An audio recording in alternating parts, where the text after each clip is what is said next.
Standing up in McKinney. This is, according to Callus, this is episode 662.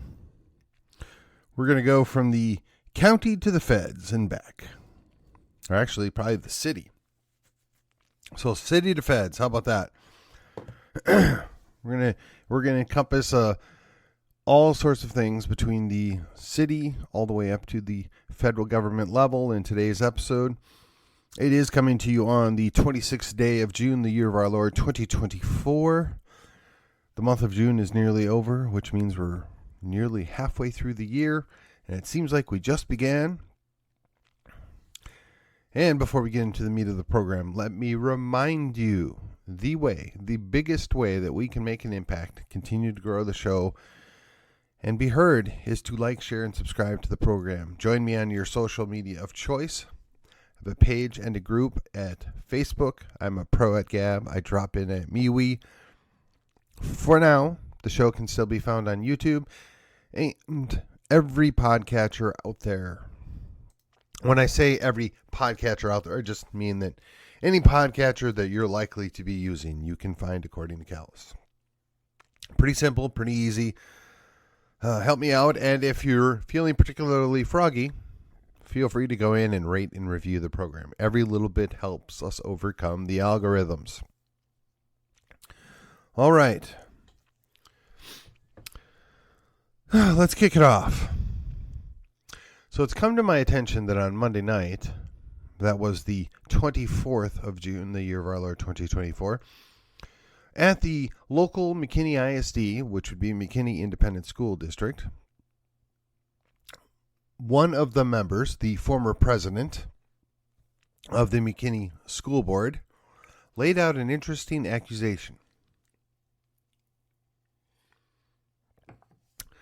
She claimed that a charter school that is in the city of McKinney was insolvent.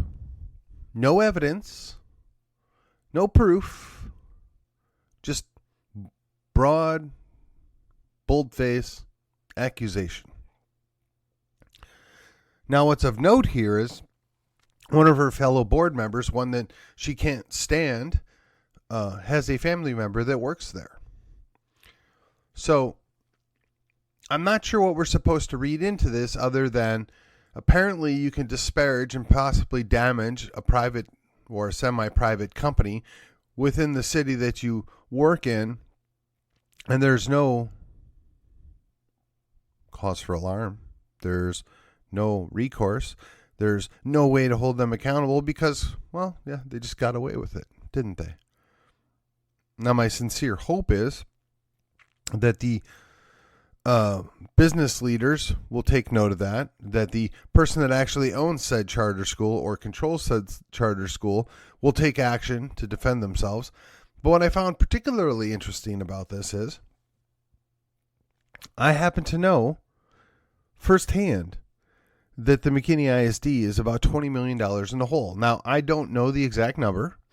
I don't know that there is an exact number. And I do know even if there is an exact number, you're going to find somebody to say you're off slightly. So whether it's 18.6% or 22.4%, I'm sorry, $18.6 million or $22.4 million, I don't really care. When I say about $20 million, that's exactly what I mean, about $20 million. The school district in the city of McKinney is about $20 million in the hole.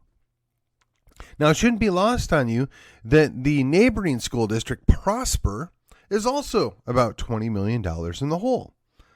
So I ask myself, how is that possible? How is it you can have multiple school districts that are in the hole? So I tapped the great resource that I have here in the city of McKinney, none other than school board member, and I said, Chad, tell me, what is going on here? And I said, well, wait, before you do that, I don't want to get you in trouble, but let me just lay out a question, and you can tell me yes or no. I said, with the $20 million that approximately that the McKinney ISD is shortfalling, is that at all related to the COVID funds? They had a nice acronym for them, right?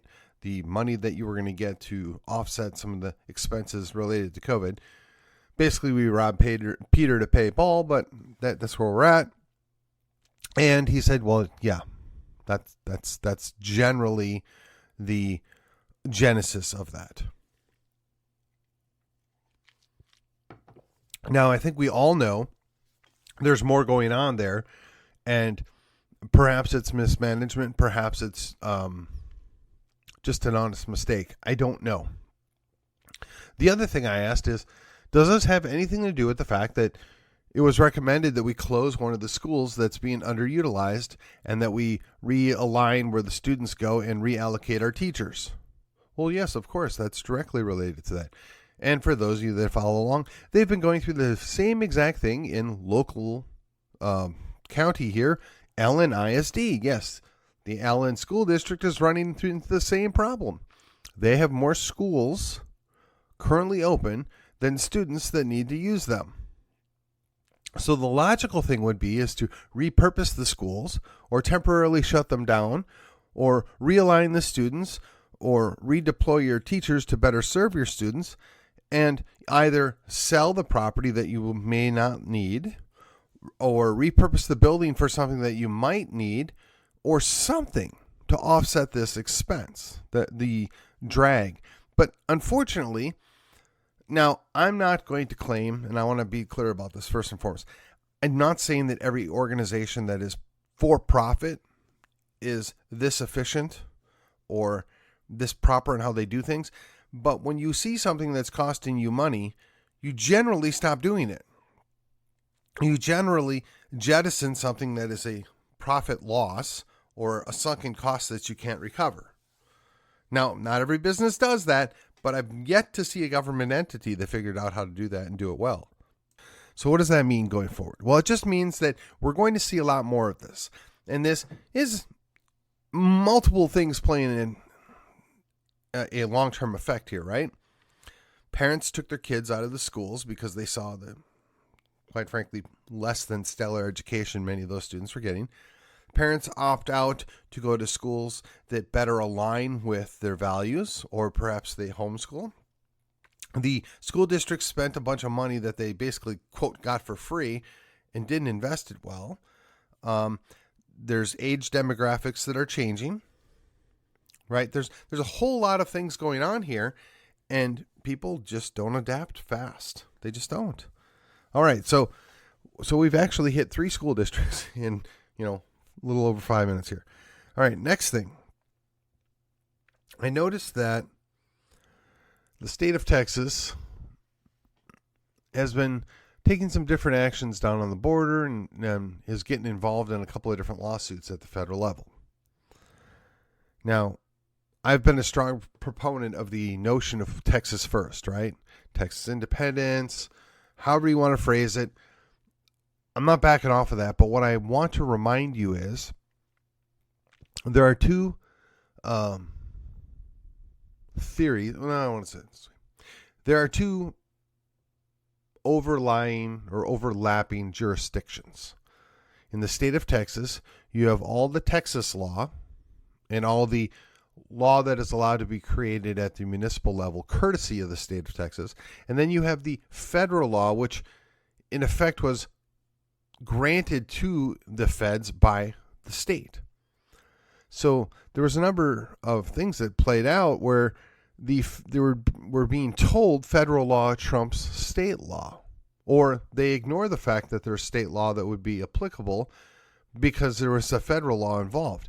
Well, I'm sorry, I don't really understand why anybody in the state of Texas thinks that we gave up that sovereignty, and where they have the authority at the federal level to create all these different laws that they, quite frankly, don't have the authority for or the approval of the Constitution to do that, and then we just play like a dead dog.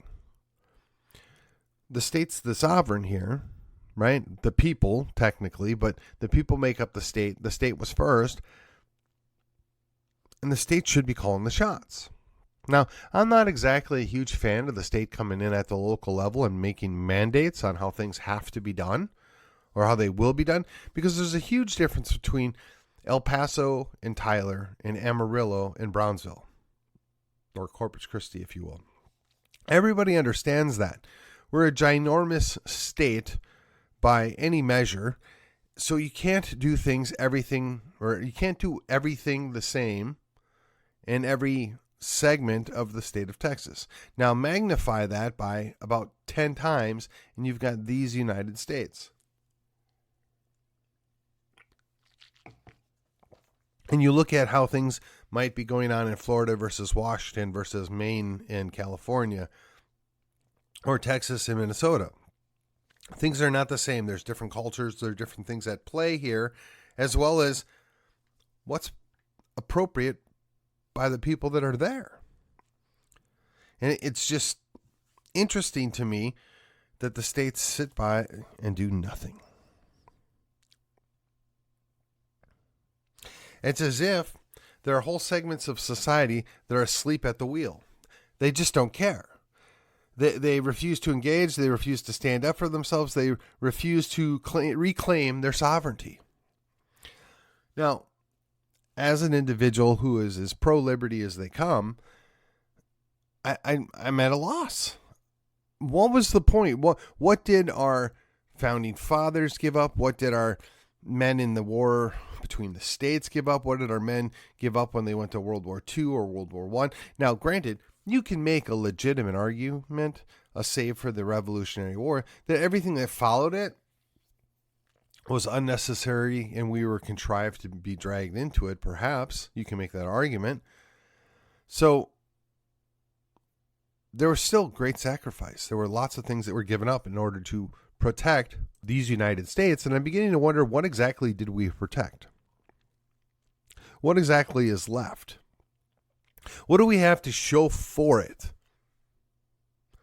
So you look at just the stupid things that go on with misallocated funds at the school board level, and then you look at how many cities manipulate things so that they can maintain their power and authority over the population that's there. And they do that in a number of ways. We'll revisit that here in just a minute. And then you think about the fact that they're all subservient and created by the state in which you live in, and the state has this innate built-in power and authority as the creator of both the local municipal level things as well as the great federal monstrosity on the Potomac, and they do nothing to rein them in. So where are these people? They're asleep. Now, for better or for worse, our governor has done certain things to improve the situation. Some would say he's not done enough or not fast enough, but we are where we're at because he's doing something. We've got the AG over there suing the federal government, trying to push them back in line. And what do you know? It's SCOTUS. Let's this down one more time and then one more time. And we have this great conservative majority of 6-3, yet they routinely work off of this incorporation doctrine. They work off of other less than stellar ways of getting things done. That's how I'd put it. Federal law should not play any effect on anything that's handled at the state level. I'm referencing, both directly and indirectly, a case where a guy in Texas had a firearm that he was not capable or permitted to have because he had a restraining order. And one of the things behind a restraining order is you lose access to carry. And this guy had proven himself to not be fit in the first place before he ever got the restraining order. To me, there's an entirely huge distance between a red flag law, which basically states, we think you might do something, and because you might do something, we're going to just go ahead and take your stuff away so you can't do anything, and a protective order as part of somebody's previous bad behavior where they've demonstrated they can't be trusted and they're erratic and they do foolish things and they're violent. Yes, those are people where you can make a valid argument that they should be disarmed. And guess what? The state of Texas already has such a law.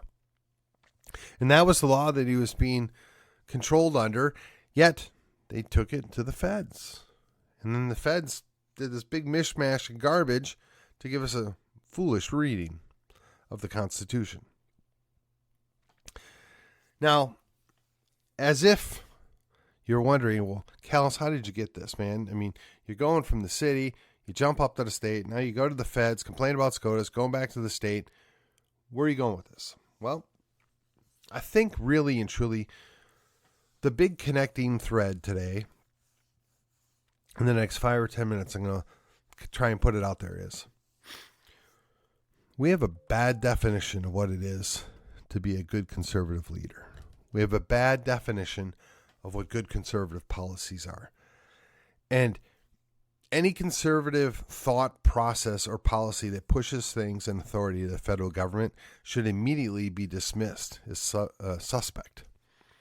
Any policy or thought leader that would say that we should all be subservient to a ruling from the SCOTUS should be dismissed as a good conservative thought leader. Unfortunately, I see these guys' platforms time and time again, and we're supposed to make excuses and dismiss them and just kind of go along with this. And then I listen to a guy like, Brian McClanahan, do a show where he completely eviscerates, in this case it was David French, as a poser. I mean, the guy just is a poser. I don't know how else to explain it. And there's lots of these guys that are posers. And now we as good Republicans, we all look and say, well, they're on our team. We got to give them a little grace. Yeah, they meet the 80% rule maybe. We're working towards the same things. But then when I see what he's talking about that French puts forward, I'm like, this poser is not on our team. This poser is actually looking to destroy what's left of America. This poser is so afraid of his shadow that he's of no good to anybody. Yet that's the person that we get trotted out front time and time again, that they're our thought leader. And it occurred to me that really at this point, the fail-safe is if you're platformed by the New York Times, if you're platformed by USA Today, if you're on any of the big news channels, perhaps you're not worthy of the time it takes to listen to you or read your article. Perhaps you are, in fact, a poser, a gatekeeper. You're the one seeking to curtail any innovation, any pushback, any reclaiming of power and authority that was given up by bad mistakes. And you're going to base that all on the interpretation of 4 or 5 people in black robes. Well, I'm sorry, because 5 or 6 or 7 or 8 of those 9 people think something or say something does not make it so. And clearly we know this because historically it's always been pushed back upon. And it's only the conservatives that knuckle under. It's only those that are right of center that have any value put forth on what those people in the black robes say, that they'll follow them, they'll stop, they'll give in. If you want to doubt me on this, just look at, 1962, right? 1963. They basically legalized murder. For 60 years, we were told this was an acceptable and proper way to do things, and it messed up a bunch of people. It permanently altered the entirety of these United States. Justified legal murder. Everything's different. I don't know that it can ever be the same, but that's what happened. And then they said, well, this probably should have never been a federal issue in the first place. We're going to kick it back to the states. Well, at that point, the damage has been done. At that point, I don't know that you can reel it back in. At that point, after 60 years of justifying bad behavior, to turn around and flip it on a dime just seems like a really, really far reach. Hey, but don't worry. We're going to have our conservative leaders tell us, oh, don't worry. Don't worry. It's going to be okay. Don't worry. God didn't really mean he was going to punish you for killing the innocent. I mean, this kind of nonsense as we look at. Now, I got to be honest. I've had a couple of conversations with a good conservative man I know. And he and I discussed the very problem that I just referenced. And his point is, it's murder. You can't just be okay with murder. To which I agree. He's absolutely correct. You can't just be okay with murder. I said the problem is they've redefined things. They've upended things. We've had 60 years of training stating that it was not. And there are legitimately people that we would consider good people that just can't understand that. And when you're looking to overcome that, when you're looking to stop it, his point is you can just say no and put an end to it right here, right now. Maybe. Maybe that could be done. Mine is more of the incremental approach. I want the same goal. I'm just acknowledging that the world we live in, you can't just throw it in reverse. You can't just throw your transition to park. You can't stop and turn on a dime. The Titanic doesn't turn, 90-degree turns. There's no hairpin corners. That being said, how do we fix it? Well, for starters, you have to teach that it's wrong. You have to preach that it's wrong. You have to demonstrate that it's wrong. And then when you come out and you say, by the way, we're going to legislate that it's wrong, there's no shock. There's no surprise. There's going to still be pushback because people that want to do evil still want to do evil. But you have to make your case, and you have to make your case well, and you have to make it repeatedly to repair the decades of damage. So when I look at what happens just in the little schoolhouse, and I jump up to the state and I see the lack of leadership, the lack of concern, and I look at the abuses of power and the overreaches at the federal level and how that translates back to the state, and I think just, how do we fix this? How do we dial this back? How do we end this?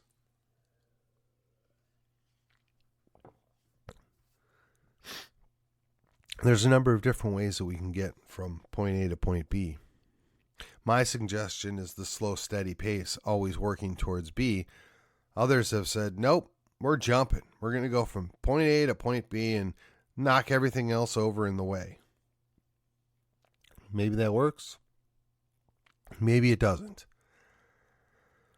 But I'm coming down that same path. I'm going to walk along with them. I'm going to push along with them. And if they get knocked over on their way over, I'll be there to lift them up. Walk with them. Carry them if necessary. We have the same goal in mind. Yes, this is all a big analogy at this point, isn't it? We as a party, we as Republicans, we as conservatives, we as Christians, we all have different understanding of things. We're all more or less the same. I don't want moderates pushing policy, but I need their help. I need their support. I don't want hard right being candidates because, quite frankly, a lot of people aren't buying it. But I do want them developing policy. I do want them, quite frankly, educating the next generation. And the two of us, or the three of us, or the four of us in different slopes on that gradient can and should be working together and agree that we want the same things and make the best of it. I mean, I feel like I'm beating a dead horse from time to time. I feel like this shouldn't be falling on deaf ears, but it often does. I look at the long-term goals of what we ought to have, and I don't see them there. It's always reactive, always fighting back, always pushing back. Well, I'll tell you what, our enemy has seemingly no loss of energy, seemingly no loss of money, and just keeps coming at us. And if we don't do something and we don't find a way to Put a foot down. Find a handhold. Hold the line. Push back. Do the right thing. If you can't protect the liberty of one, you're not going to protect the liberty of any. If you can't hold the line against one, you're never going to hold the line against anything. I just think about the generations before me that had an opportunity to hold the line and push back and maybe prevent the crazy world that we live in today. And I just wonder, how do they live with themselves? They did nothing. Or they did the slow fighting retreat, kind of trying to slow things down. But they were still retreating and they still weren't putting out much of a fight. I just don't understand. They condemned their children and their grandchildren to a dystopian fate that apparently only mostly men see. I'm not sure why that is either, but hey, there's studies. They can come up with whatever answer they want to. All right, so how do we wrap this up? How do I end this on a positive note? Well, that is the challenge now, isn't it? So I'll put it this way. All is not lost. The world is not over. We can still make a difference, and we should do so every day that we can. And with that, this has been According to Callus. It has been a long day. And I will see you on the other side.